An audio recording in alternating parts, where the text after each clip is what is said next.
Okay, we are at Psalm 5. Only got a couple more days left of this.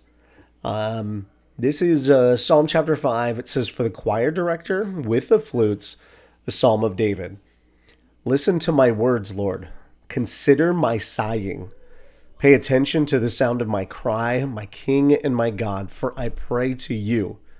In the morning, Lord, you hear my voice. In the morning, I plead my case to you and watch expectantly. For you are not a God who delights in wickedness.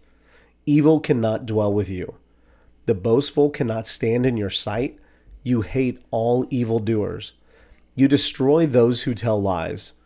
The Lord abhors violent and treacherous people. But I enter your house by the abundance of your faithful love. I bow down toward your holy temple in reverent awe of you. Lord, lead me in your righteousness because of my adversaries.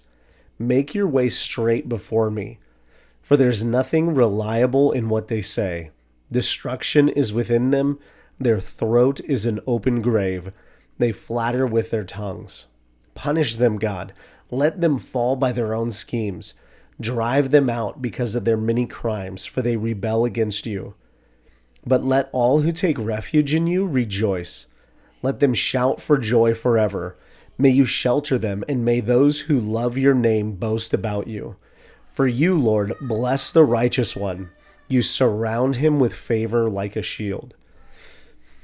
This is an interesting psalm because you kind of feel the tone of it at the very beginning. It's almost like distress. And then afterwards, it meets with what verse 3 says, where he has expectation of God's victory. So he says, hey, listen to me sighing. I can't even take a deep breath. I'm miserable. I'm crying. God, listen to me. In the morning, the first thing I think about is you and listening to your voice. In the morning, I lay out my case in front of you and I watch for you to answer expectantly. Verse 3 is a good reminder to us that we can expect God to hear what we say. We can expect him to hear our requests. God, speak to me. God, teach me. God, lead me. God, show me your love. God, give me opportunities to show love to others. And you can expect that he will do that. It's interesting in verse, 4 through 6.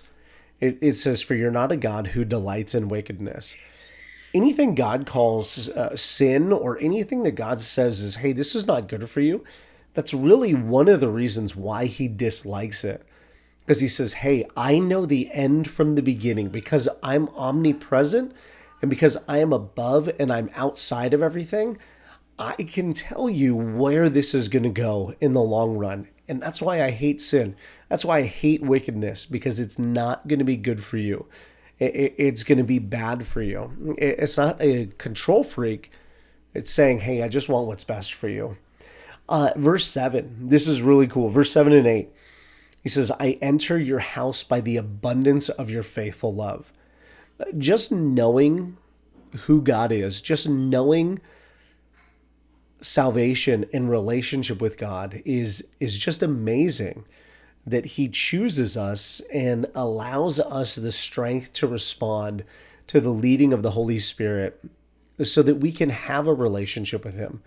And then in verse 8, he says, lead me in your righteousness. Make your way straight before me. That's a promise that we can claim. God, help me to make right decisions. Help me to know what the right path is for my life. And he will do that.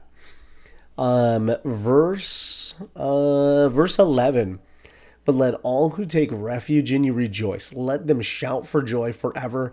May you shelter them. May those who love your name boast about you.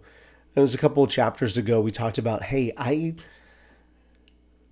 can boast in who God is. I can take joy in that. I can take encouragement in that. In verse 12, he says, bless the righteous one. You surround him with favor like a shield. Throughout the Bible, the word favor is very interesting. In Luke chapter 2, I believe it's verse 52, talking about Jesus, it says, Jesus grew in stature, in wisdom, and in favor with God and man. It says, hey, he grew up physically. He started as a baby. He got to be an adult. He grew in wisdom. He learned And he submitted himself to that. But the other is this: he grew in favor with people and he grew in favor with God. That's a pattern for us as well. God bless me with my customers. God bless me with the people I work with. God bless me with people I come into contact with while driving. God, just bless me with people. Give me favor with them. And God, give me favor with you. Hear my heart. Hear my desires. Guide me and lead me. And he always will. He'll never let us down.